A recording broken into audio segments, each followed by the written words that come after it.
Advocate Waqas subarrays हमारे साथ मौजूद है। वकास साहब, सबसे पहले तो बहुत शुक्रिया वक्त देने के लिए। क्या कहिएगा, अहम फैसला आ गया है, मखसूस नशिस्तों का ये मामला था, वाजे कर दिया गया है कि इलेक्शन कमीशन के 1 मार्च के फैसले की कोई कानूनी हैसियत नहीं है, इस पर रोशनी डालिएगा।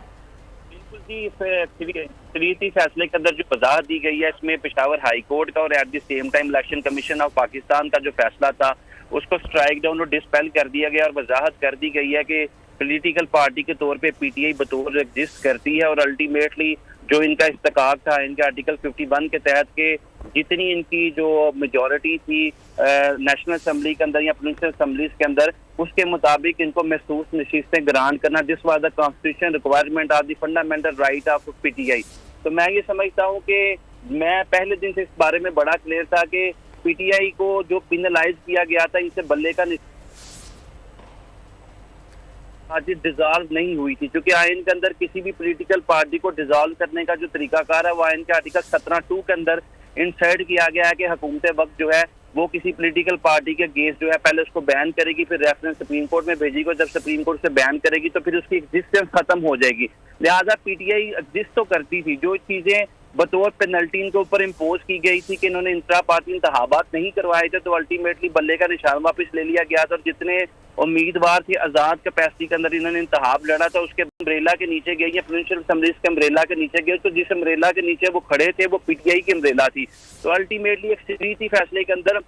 जो नकात का जिक्र किया गया, ये जो चीजों की वजाहत दी गई है वो यही कहा गया है कि बतौर पॉलिटिकल पार्टी एग्जिस्ट करती है। एक इंपॉर्टेंट बात जो है इसके अंदर की गई है जिसमें चीफ जस्टिस ऑफ पाकिस्तान ने जो फरवरी के अंदर फैसला दिया था जिसके अंदर पीटीआई से बल्ले का निशान वापस ले लिया गया था, उस चीज को भी नेगेट कर दिया गया इस फैसले में कि वो भी किसी हद तक जो है वो जस्टिफाइड एक्ट नहीं था, ये जस्टिफाइड फैसला नहीं था। मैं इस चीज से डिसएग्री करूंगा क्योंकि उस वक्त जो जस्टिस काजी फाइज ईसा ने फैसला दिया था और पीटीआई को जो है वो बल्ले के निशान से महरूम कर दिया गया था, वो बिल्कुल दुरुस्त फैसला दिया गया था। इसलिए इस फैसले के अंदर जो ये पॉइंट है मैं इससे डिसएग्री करूंगा। जो उस वक्त चीफ जस्टिस काजी फाइज ईसा साहब ने फैसला दिया था उसमें पीटीआई को पिनलाइज किया गया था क्योंकि इनको एक अप्रोप्रिएट टाइम दिया गया कि आप इंट्रा पार्टी इंतखाबात करवाए in accordance with the book of constitution 2017 का जो कानून है इलेक्शन एक्ट। लेकिन अनफॉर्चुनेटली पीटीआई उस वक्त जो है वो तमाम लीगल लवाजमत पूरी नहीं कर सकी, इनके पार्ट पे बहुत सारे लीगल एरर्स थे, लकूनास थे, कजियां थी, कमियां थी, नकायज थी।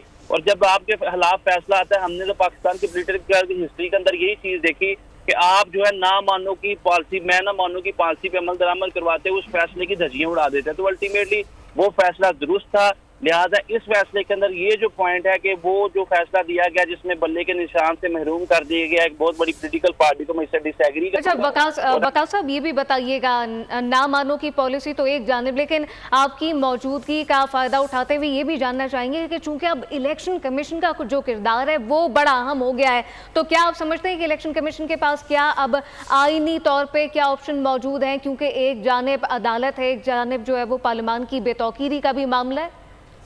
देखें, इलेक्शन कमीशन जो है उनके लिए बड़ा फंडामेंटल इशू है, चूंकि आइन का आर्टिकल 189 और 190 ये कहता है कि सुप्रीम कोर्ट का जो भी फैसला होगा वो तमाम हाई कोर्ट पे, तमाम मुतहद अदालतों पे इनकम्बेंट है, बाइंडिंग, और at the same time article 190 ये कहता है 190 के तमाम पाकिस्तान की जो लॉ इन्फोर्समेंट एजेंसीज हैं या एग्जेक्टिव है वो सुप्रीम कोर्ट के फैसले पे मनो अमल करेगी without any if and buts. तो सुप्रीम कोर्ट ऑफ पाकिस्तान का जो फुल कोर्ट का ये एक्सक्लूसिव फैसला है, तो मैं ये समझता हूँ बतौर स्टूडेंट ऑफ लॉ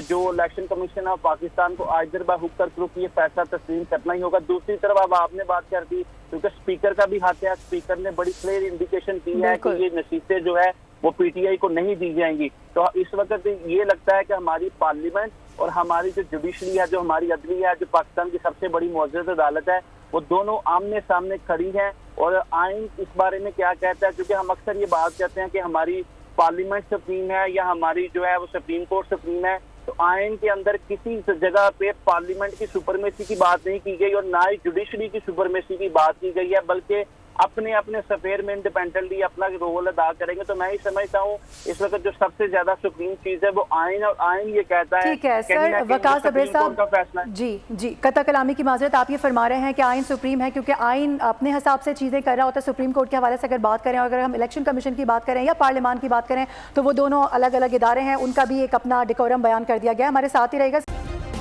सब्सक्राइब करें और बेल दबाएं ताकि कोई खबर रह न जाए।